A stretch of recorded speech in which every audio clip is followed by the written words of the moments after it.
नमस्कार प्यारे बच्चों। आज हम सभी लोग 10वीं कक्षा के अंतर्गत क्षितिज गद्य खंड के प्रथम पाठ नेताजी का चश्मा नामक पाठ के विषय में अध्ययन करेंगे। सबसे पहले हम स्वयं प्रकाश जी के विषय में यह जानने का प्रयास करेंगे कि कवि का जन्म स्थान क्या है, कवि का परिचय क्या है। तो आइए चलते हैं हम लोग स्वयं प्रकाश जी के विषय में अध्ययन करने के लिए।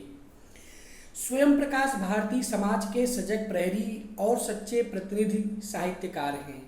इनकी रचनाओं में समाज की तत्कालीन सामाजिक एवं राजनीतिक परिस्थितियों का सजीव चित्रण देखने को मिलता है।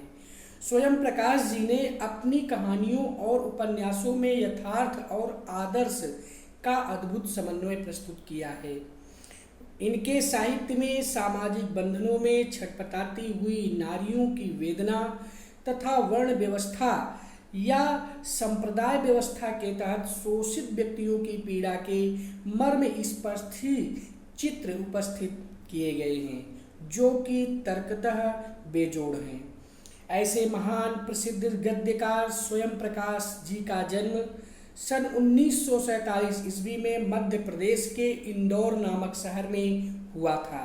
इनका बचपन राजस्थान में व्यतीत हुआ तथा वहीं से अध्ययन कार्य पूरा करके मैकेनिकल इंजीनियरिंग की पढ़ाई करके एक औद्योगिक प्रतिष्ठान में नौकरी करने लगे।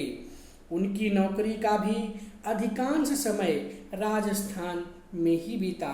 स्वैच्छिक सेवानिवृत्ति के बाद वे वर्तमान में भोपाल में रह रहे हैं। यहाँ ये वसुधा पत्रिका के संपादन कार्य से जुड़े हुए हैं।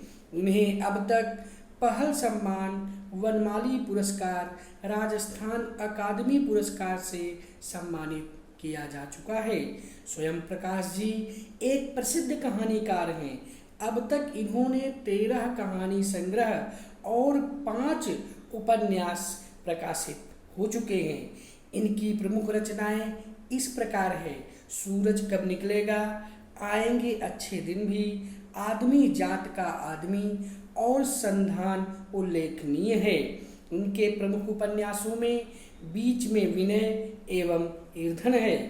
यदि हम स्वयं प्रकाश जी की साहित्यिक विशेषताओं की ओर प्रकाश डालते हैं तो स्वयं प्रकाश मध्यवर्गीय जीवन के कुशल चितेरे हैं। इनकी कहानियों में वर्ग शोषण के विरुद्ध चेतना का भाव देखने को मिलता है। इन्होंने अपनी रचनाओं के अंतर्गत सामाजिक जीवन में जाति, संप्रदाय और लिंग के आधार पर हो रहे भेदभाव के विरुद्ध प्रतिकार के स्वर को उभारा है। स्वयं प्रकाश जी की भाषा शैली के विषय में यदि हम वर्णन करें तो इन्होंने सरल, सहज और भावानुकूल भाषा को अपनाया है। इन्होंने लोक प्रचलित खड़ी बोली में अपनी रचनाएं की हैं। तत्सम, तद्भव, देशज, उर्दू, फारसी, अंग्रेजी के शब्दों का बहुलता से प्रयोग किया है, फिर भी वे ये शब्द स्वाभाविक बन पड़े हैं। इन्होंने छोटे छोटे वाक्यों में चुटिलता है, हास्य एवं व्यंग इनकी रचनाओं का प्रमुख विषय रहा है। एक वाक्य में विभिन्न भाषाओं के प्रचलित शब्दों का प्रयोग कर एक नई रीति के दम पर पाठक के लिए सहजता से समझने का भाव पैदा कर दिया है। इस तरह से हम कह सकते हैं कि स्वयं प्रकाश जी हिंदी साहित्य के एक महान कुशल चितेरे के रूप में अपना स्थान जमाए हुए हैं। तो प्यारे बच्चों, इस तरह से हम लोगों ने स्वयं प्रकाश जी के जीवन के विषय में सीखा।